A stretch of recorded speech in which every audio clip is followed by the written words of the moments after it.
जय श्री कृष्ण। राधे राधे दोस्तों, आप सभी का दिन शुभ और मंगलमय हो। आप सभी पर भगवान विष्णु की कृपा सदा सर्वदा बनी रहे। आज की वीडियो में आप सुनेंगे माघ मास महात्म्य का अध्याय 27। पिछली वीडियो में आपने सुना था अध्याय 26, जिसमें आपने सुना था कि किस प्रकार से पथिक जो है प्रेत से कहने लगा कि सारस के वचनों को सुनो। सारस ने क्या वचन कहे थे? तो सारस जो है एक बंदर मिला था। सारस बंदर के जीवन की पिछले जन्म की सारी कथा जानता था कि बंदर पिछले जन्म में क्या था, किस कारण उसे बंदर की योनि प्राप्त हुई थी, किस कारण सारस को सारस की योनि प्राप्त हुई थी, किस प्रकार से बानर जो है बंदर सारस से अपने पुनर्जन्म की कथा पूछता है और सारस अपनी कथा बताता है बानर को। कहता है कि तुम जानते हो तो बताओ कि तुम पक्षी कैसे हुए। बानर सारस से पूछता है तो सारस कहने लगता है कि मेरी दुर्गति का कारण भी सुनो। नर्मदा नदी के किनारे सूर्य ग्रहण के समय बहुत से ब्राह्मणों के निमित्त 100 ढेर अन्न के दान दिए थे। मैंने पुरोहिताई के मद से थोड़ा सा ब्राह्मणों को दिया और बाकी सब मैं हर ले गया। इसी कारण से जो है मैं सारस बना। तो इस सारस की योनि में मैंने कितनी पीड़ा सही, पहले नरक की, उसके बाद मुझे सारस की योनि प्राप्त हुई है, उसके बाद मुझे किसकी योनि प्राप्त होगी, उसके बाद मुझे मनुष्य की योनि प्राप्त होगी। इस प्रकार से सारस जो है अपनी और बानर की, बंदर की जो भी पुनर्जन्म की कथा थी वो सुनाई है। जो इस योनि की कथा थी, इस योनि को क्यों प्राप्त किया है वो बताया है और आगे कौन सी योनि में जाएंगे उसे बताया है। तो इस प्रकार से अध्याय 26 में सारस ने अपनी कथा सुनाई है। सारस के वचनों का जो है वर्णन किया गया था। उसके बाद आज के अध्याय में प्रेत कहने लगा कि हे पथिक, मैं इस समय तुम्हारे पास जो गंगा जल है उसे मांगता हूँ, क्योंकि मैंने इसका बहुत कुछ महात्म्य सुना है। मैंने इस पर्वत पर गंगा जल का बहुत बड़ा अद्भुत आश्चर्य देखा था, इसलिए यह जल मांगता हूँ। मैं प्रेत योनि में अति दुखी हूँ। एक ब्राह्मण अनधिकारी को यज्ञ कराकर ब्रह्म राक्षस हो गया। वह हमारे साथ 8 वर्ष तक रहा। उसके पुत्र ने उसकी अस्थियों को इकट्ठा करके गंगा में कनखल स्थान में गिरवा दिया। उसी समय वह राजसत्व त्याग कर सदगति को प्राप्त हुआ। मैंने प्रत्यक्ष देखा है, इसलिए मैंने तुमसे प्रार्थना की है। मैंने पहले जन्म में तीर्थ स्थानों में बड़े बड़े दान किए थे और उनका प्रायश्चित नहीं किया था। इसी से मैं हजारों वर्ष तक इस प्रेत योनि, जिसमें अन्न और जल मिलना अति दुर्लभ है, दुख पा रहा हूँ। इस योनि में मुझको हजारों वर्ष बीत गए। इस समय आप जल देकर मेरे प्राणों को जो कंठ तक आ गए हैं उसे बचाओ। कुष्ठ आदि रोग से भी मनुष्य प्राणों को त्याग करने की इच्छा नहीं करता। देवधूति कहने लगा कि ऐसे उस प्रेत के वचन सुनकर वह ब्राह्मण बड़ा विस्मित हुआ और वह अपने मन में विचारने लगा कि संसार में पाप और पुण्य के फल अवश्य आ पड़ते हैं। देव, दानव, मनुष्य, कीड़े मकोड़े भी रोगों से पीड़ित होते हैं। बाल तथा वृद्धों को मरण, अंधा तथा कुबड़ापन, ऐश्वर्य, दरिद्रता, पांडित्य तथा मूर्खता सब कर्मों से ही होता है। इस कर्म भूमि में जिन्होंने न्याय से धन इकट्ठा किया है वह धन्य है। यह सुनकर प्रेत गदगद वाणी से बोला है, हे पथिक, मैं जानता हूँ कि आप सर्वज्ञ हैं। आप मुझको जीवन का आधार जल इस प्रकार दो जैसे मेघ चातक को देता है। तब पथिक कहने लगा कि हे प्रेत, मेरे माता पिता भृगु क्षेत्र में बैठे हैं, मैं उन्हीं के लिए जल लाया हूँ। अब बीच में तुमने गंगा के संगम का जल मांग लिया। अब मैं इसी धर्म संदेह में पड़ा गया हूँ कि क्या कांड वस्तु में यज्ञों को इतना नहीं मानता जितना प्राण रक्षा को मानता हूँ। इसलिए प्रेत को जल देकर तृप्त करके माता पिता के लिए फिर से जल ले आऊंगा। लोमेश जी कहने लगे कि इस प्रकार उस पथिक ने गंगा यमुना के संगम का जल उस प्रेत को दे दिया।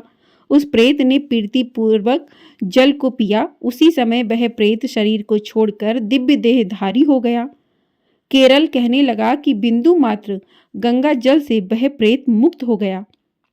हम समझते हैं कि ब्रह्मा जी भी इस जल के गुण का वर्णन नहीं कर सकते, नहीं तो महादेव जी इस जल को मस्तक पर क्यों धारण करते।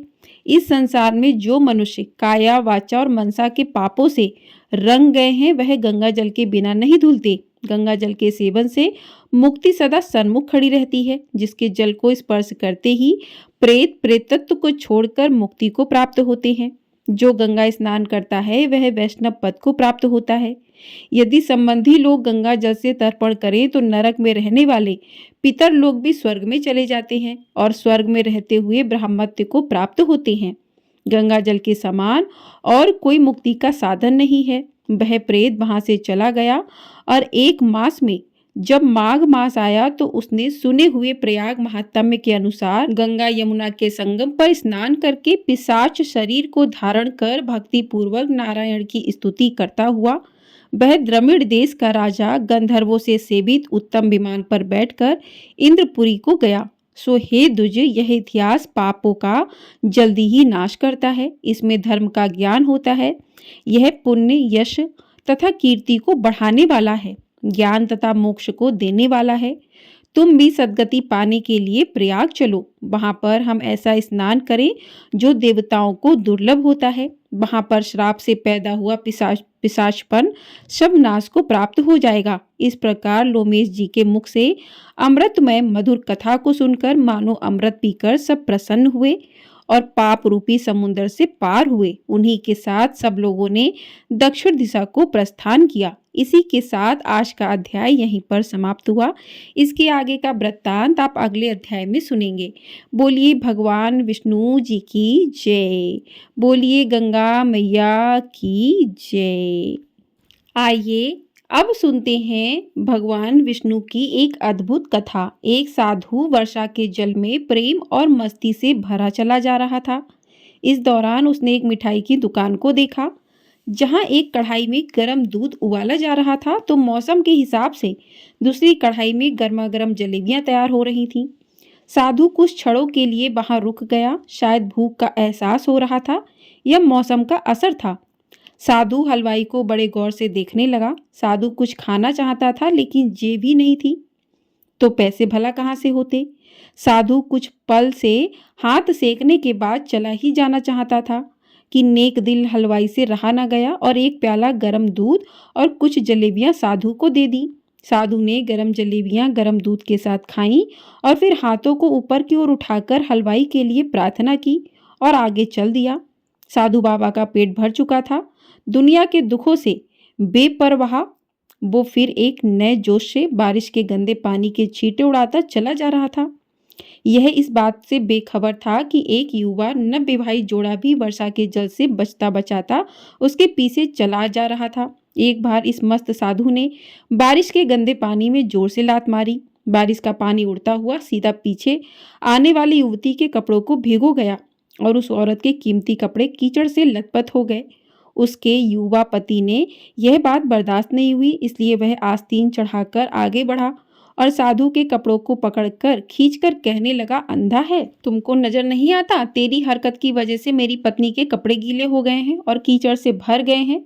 साधु हल्का बक्का सा खड़ा था, जबकि इस युवा को साधु का चुप रहना नाखुश गवार था गुजर रहा था। महिला ने आगे बढ़कर युवा के हाथों से साधु को छुड़ाना भी चाहा, लेकिन युवा की आंखों से निकलती नफरत की चिंगारी देखकर वह भी पीछे खिसकने पर मजबूर हो गई।